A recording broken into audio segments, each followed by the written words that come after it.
Every time I think I'm starting to understand Japanese culture, I get thrown a curveball.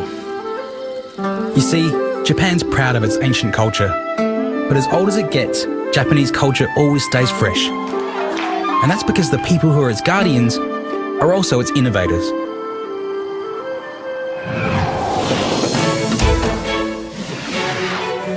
This time you'll meet some of those cultural innovators, including a man who makes magical miso. So is it about food or is it about culture? Both of them. 3 generations of divers, Itadakimasu. and a man who really loves his cattle. I think you're crazy. And of course, there's a great collection of delicious Japanese recipes. Wagyu steak with wasabi and tozajoyu.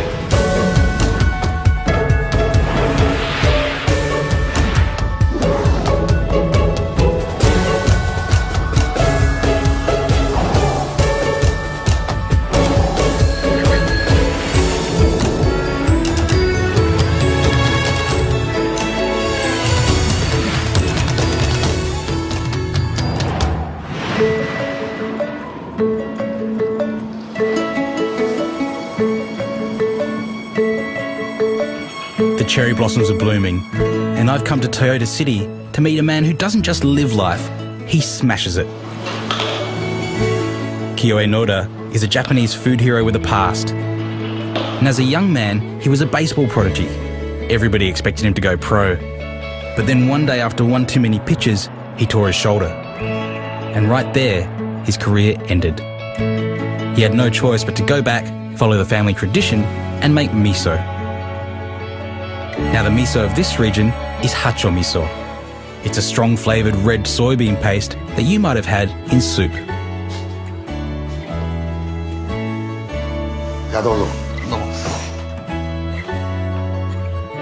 Hibachi grill, a very traditional way, Noda-san. You would have grown up with something like this in the house, right? This is my heater. A heater, a stove, everything. Everything. But of course the shape of these cars is not so traditional. Because this is Toyota. This town is called Toyota, so of course the rice cakes had to be in the shape of cars. I have to sell this one. It's another part of culture. Sure. This is business.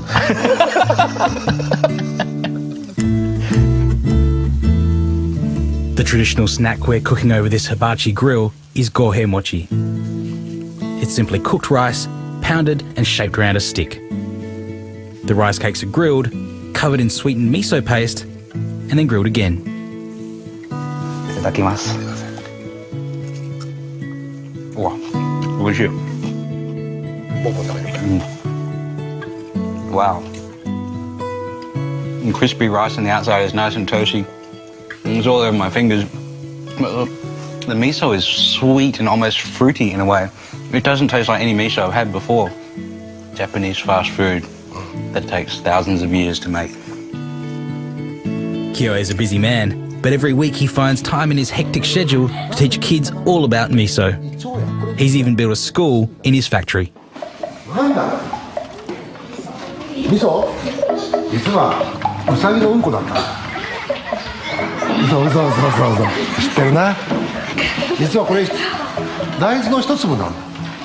Kyoe considers this the most important part of his job because the future of Japanese culture is in the hands of these kids. And this is something Kyoe cares about deeply. In Japan, most of the people are becoming to forgetting everything. They're losing. Food, culture, philosophy is losing. We want to teach kids at first. And after that, kids can tell their parents.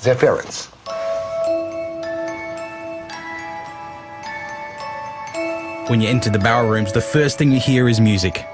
Nursery music. Why do you play music here? That's for the miso. Miso is listening. Kyoe describes his technique for making miso as letting the miso make itself. But there are centuries of tradition at work here. Take these rocks, for example. They're from the centre of a fast-flowing river, because that's where the smoothest and most dense rocks gather. And these 80-year-old handmade oak and bamboo barrels are good for another 100 years of fermenting soybeans with koji. And this is something here that's really fascinating. We think of tamari as almost being just another type of soy sauce, but it's actually the top layer from when miso is fermented after it's been sitting in these barrels for about 2 years. And it's nothing like soy sauce at all. It's thick as oil and black as squid ink. Just look at it there, it's almost like a syrup. And it's salty and it's Vegemite. It's the essence of umami. Umami, so right. Looks like, our taste is like Vegemite. a little bit like Vegemite. The famous shogun around this area in the Edo period, Tokugawa Ieyasu, is said to have had two favourite foods, miso and eggplants. And today I'm putting them together in one dish, a very popular dish called dengaku nasu, or eggplants with dengaku sauce. Now, a lot of people say that you need to salt eggplant to remove its bitterness, but it's not really necessary in my opinion. If you do want to remove some of that bitterness, the way the Japanese do it is they actually soak it in water for about 15 or 20 minutes. It's a really smart way of doing it because a lot of bitter compounds that are bitter to our taste are very water soluble, so soaking it in water will leach out some of those compounds. Of course, the main part of this sauce is this miso, hacho miso, or sometimes called red miso. And this is it here. I've taken this straight out of these barrels, so it's still got big chunks of soybean in there, but once you buy it in a supermarket or something like that, it will probably be quite smooth. I'm just going to put that into a mortar. This is called a surubachi in Japanese. Hacho miso really does need sugar to bring out its flavour. So 200 grams of miso to 100 grams of sugar. And I'll grind those together to make sure I get some of the bits out of the soybeans so it's a nice texture. Into that I'll add some mirin, sweet rice wine, and also some sake.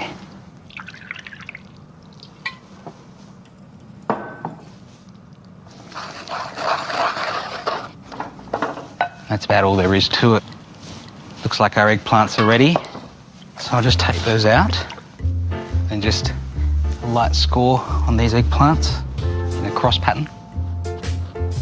I like to use 2 skewers and thread them in at a V shape. That keeps the handles together so you can turn them easily. It also stops anything from spinning around. Brush them with just a touch of oil.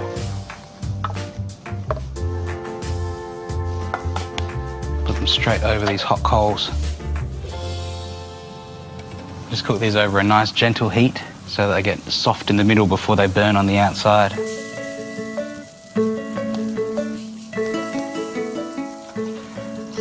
These are looking quite good now.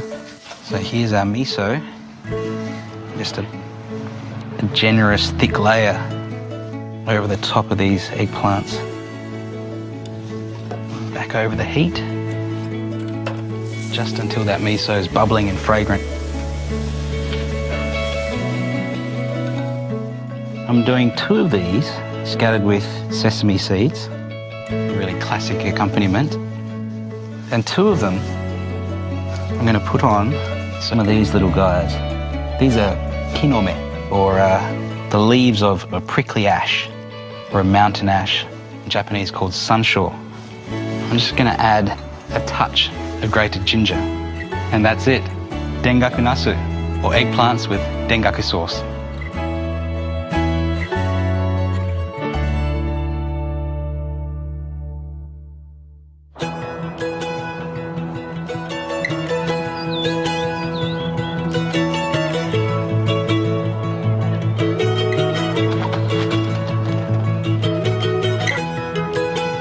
Japan's a small country jam-packed with history, so you only have to travel short distances to enjoy a fascinating diversity. This is Nagoya, a town famous for 2 things, being the home of Japan's greatest ever shogun and ruler Tokugawa Ieyasu and Nagoya Cochin chickens. I'm here at Torishige Shoten to try the best of the best. I'm genuinely excited about these dishes because Nagoya Cochin is my absolute favourite breed of chicken. First off, I might start with a chicken sashimi, and even though they recommend that young children or elderly shouldn't really eat chicken sashimi in a country where you're eating poisonous pufferfish. I don't think a little bit of undercooked chicken is going to kill you.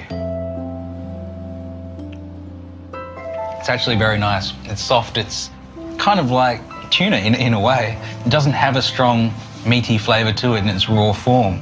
And the texture is almost exactly the same as tuna sashimi. Quite surprising, actually. These Nagoya chickens are of course prepared especially for sashimi, and it's not something you should try with just any old chook. This is the one I'm really excited about. The grilled chicken served with yuzu kosho, a mix of a Japanese citrus called yuzu with chili. Once the thigh is deboned, the chef simply salts the flesh and then grills it over charcoal. The average supermarket chicken here in Japan as a whole animal might weigh about 3 kilos and has grown for 40 or 50 days. But these are 2 kilos, 2.5 kilos in weight and grown for 150 days. You'd think that would make the meat firm and tough, but it's not. It's still soft and buttery. Just salt over hot coals grilled like that is a fantastic way to eat that chicken. And now here, the oyakudon. There's a bit of whimsy, I guess, to a lot of Japanese dishes, and oyako actually means parent and child. It's called that because obviously you have the Nagoya cochin chicken, but also the egg in there. The chicken is half cooked over charcoal and then dipped in tare before simmering in a sweet broth of dashi and soy with Japanese leeks. Then gently beaten eggs are added and cooked until just softly set. The dish is served over rice. The soft eggs, firm chicken, and really sweet flavour is just a fantastic combination. An hour down the road from Nagoya is Mie, home to one of Japan's oldest and most fascinating traditions, the amasan.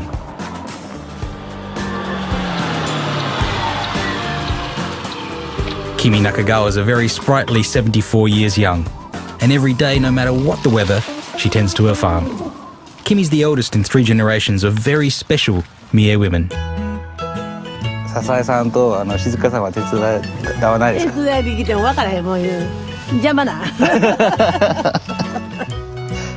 When she's not growing veggies for the family B&B, Kimi's freediving for pearls and seafood. 仕事はまあそんなに昔のように水を取らんしするけども楽しい海は。The diving amasan in Mie is something that goes back nearly 3,000 years. It was always believed that women could withstand the colder temperatures better than men. But nowadays pearls are farmed, and the number of Mie women diving has gone from thousands to just a few hundred, and almost all of them are over 50. Kimi's granddaughter Shizuka has been diving since her early teens. She's one of the last young women keeping this tradition alive. 静香さん、なんで海女さんになりたかったの？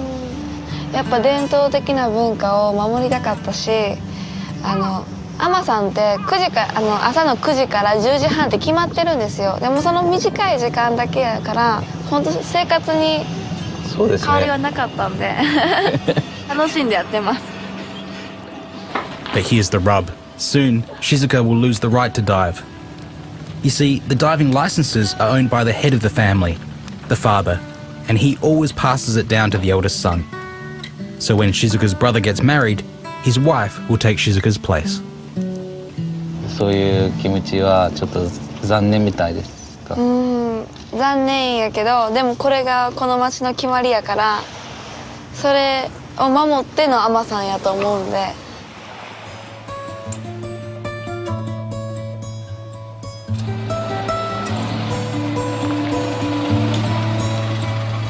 I've been invited for dinner at the Nakagawa's B&B. Tourists come from all over Japan to meet the famous pearl divers and taste their fruits of the sea.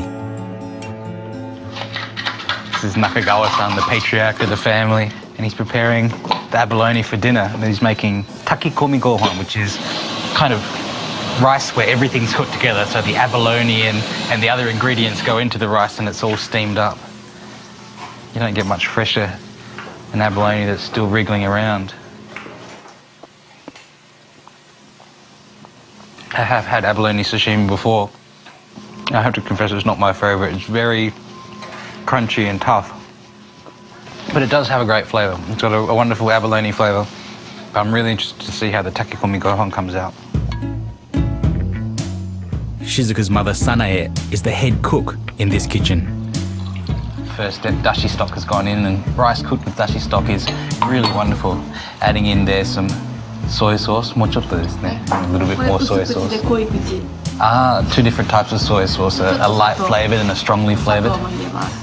This is sugar going in.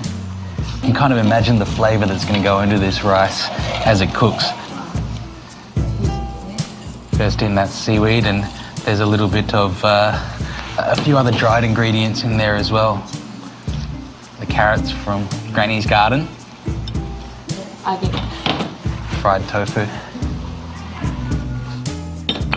And this is going to cook in a rice cooker actually for about 40 minutes. And I've always been told that abalone is one of those things that you cook for 4 seconds or 4 hours because it can be very tough. Otherwise, even in its raw state, it's quite tough as well. There's absolutely no way I'm going to tell 3,000 years of abalone tradition how to cook abalone.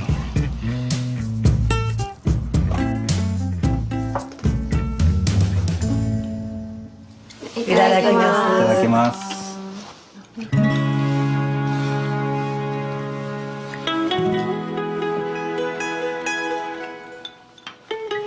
It's not how I would have cooked abalone, but it is impossibly tender with that wonderful, delicate flavour of the abalone that matches so well with the seaweed and the tofu and the other ingredients. I feel really privileged to be sitting here with 3 generations of the Ama-san, eating a dish that has been around possibly for thousands of years, unchanged, except this time we cooked it in a rice cooker. You kind of think maybe in 50 years or 100 years, or even as soon as Shizuka-san gets married, this kind of experience will be lost forever.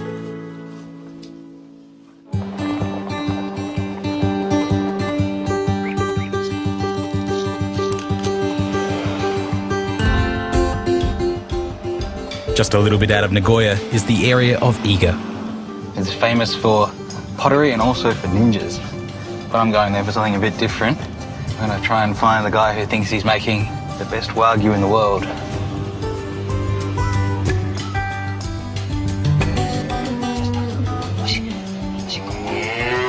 Yoshiki Okuda loves his cattle. They're wagyu, the native Japanese breed famous around the world for their marbled meat. Top cuts can fetch hundreds of dollars per kilo, but Okuda believes there's much more to it than simple genetics. Is it important that the cow's happy? そうですね。それが一番大事だと思います。 So that's the most important thing. Yeah, definitely. How do you make a happy cow? How? Make a good room and good feed and a good heart too. 心で答えてくれるんですよ、目が。僕それを信じてるんです。 Let me show you something just through here that I find a bit special. This may not look like it, but this is Okuda-san's kitchen. And over here is where he mixes up his feed for his cattle. This is kind of like a top secret recipe. Soybeans, sake leaves, which are actually very often used in Japanese cooking. Mirin, sweet rice wine, beer leaves, even pineapple and plum wine. The amount of thought and care that he puts into the feed that he gives to these animals is quite extraordinary. So this is where you put together the feed. Yes. Are you a chef for cows? そうです。こだわりです。What is this stuff? これはビールカスって言ってビールを絞った時に出てくるやつなんですけど、この中にそのビール酵母っていう菌がいるんですよ。You hear about this a lot in Australia, that the wagyu farmers in Japan feed beer そうです。それの延長線上です。で僕はそのビールだけじゃなくてもっとこだわったのがこれなんですよ。でこれがみりん。Right. Yeah, みりんのカスなんですけど。This is the leaves from Japanese rice wine. Rice mirin. one, yeah. Very sweet. The sweet one. This is sake leaves. Sake. This is people food. You can grill that and have it with a brown sugar syrup. そうです。 And it's very nice, you know. どうぞ食べて。ありがとうございます。 Do the cows think it's tasty? Yeah, definitely. That's really だから fascinating. He 一匹 says, ずつに by the animal, he knows what they like. So there's certain animals that like more of the beer leaves and certain animals that like more of the mirin leaves. So as he's going around feeding them, he's giving them almost a diet that is perfectly tailored to each cow. I think you're crazy. みんなに言われます。アホですってよく言う。本当ですよ。Clearly, Yoshiki is a passionate man, a real food hero, and it all started a long time ago. This is his family's other farm in the city, and when Yoshiki was just a boy, his dad gave him 100 chickens to get him interested in farming. He sold eggs to the local shops, which made him the richest kid in school, and that was cool, but being a boy farmer has shaped him into the man he is today. Right here in the middle of town is Okura-san's family farm, and it's slowly, as the years go by, been surrounded by houses and high-rise buildings, and legally, once they knock this down, they actually can't build another farm here. And it's very rare to have cows like this right in the middle of a city. These cows spend most of their time at Yoshiki's other farm up in the hills, but he sometimes brings them here because there are schools nearby, and Yoshiki takes groups of kids through the farm to show them firsthand where their food comes from. その気持ちを伝えるっていうことが生き物を通してと先生を通してじゃ全然違うんですよね。そうするとこの生き物に対しての感謝っていう心が生まれるんで、それを伝えていくと。だから世代が変わっても伝えていける人間が育つっていうことを目的としてやってます。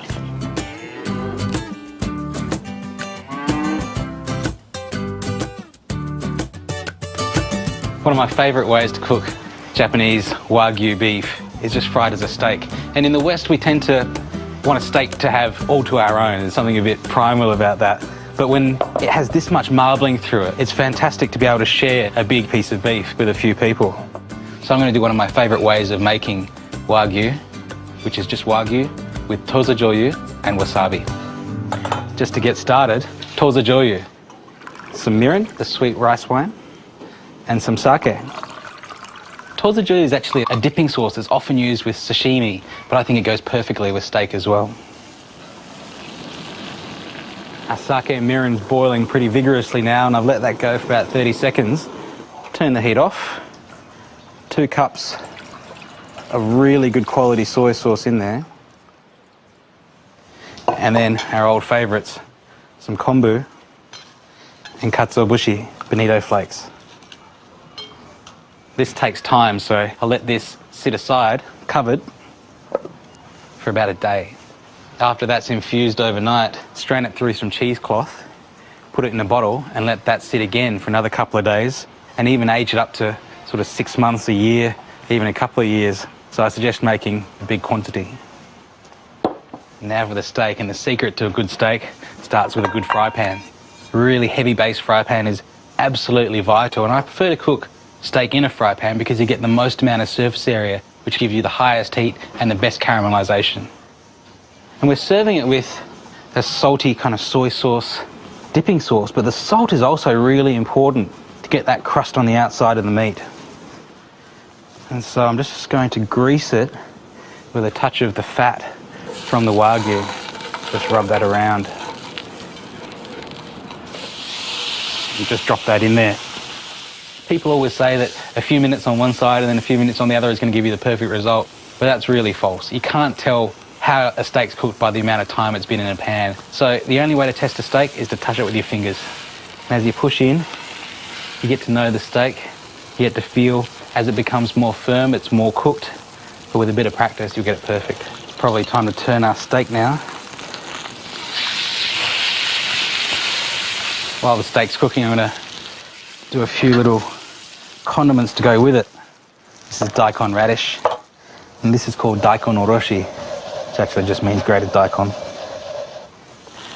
I reckon that's done just right now. Now the most important thing when cooking steak is to rest it well. Make sure it's out of any drafts. Drafts will cool the steak down really quickly, and the rule of thumb is about half the time that it took to cook it. And this doesn't just apply to a steak. Same goes for chicken or pork or anything. Always take it out just before it's the way you like it, because it's going to continue to cook with that residual heat. Now this grated daikon, sometimes it can be a bit watery, so you can just pour it out into some cheesecloth, squeeze to get rid of some of that water, which some people find a little bitter, and we're left with some nice daikon And then again, our wasabi. Fresh grated wasabi is honestly one of my favourite things. So how did I do? Yeah, that's good. And then with that daikon and wasabi, I just serve that on top of a slice of lemon. Of course, finally, our toza joyu. Wagyu steak with wasabi and toza joyu.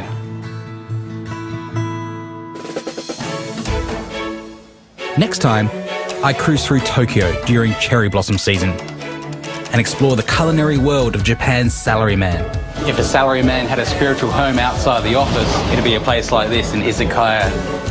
I catch up with an old mate who's impressing Tokyo's food scene Oh, it's very good. and dive into the world of Japan's soul food, ramen. The sheer number of ingredients and the amount of effort that goes into preparing each one is mind-boggling.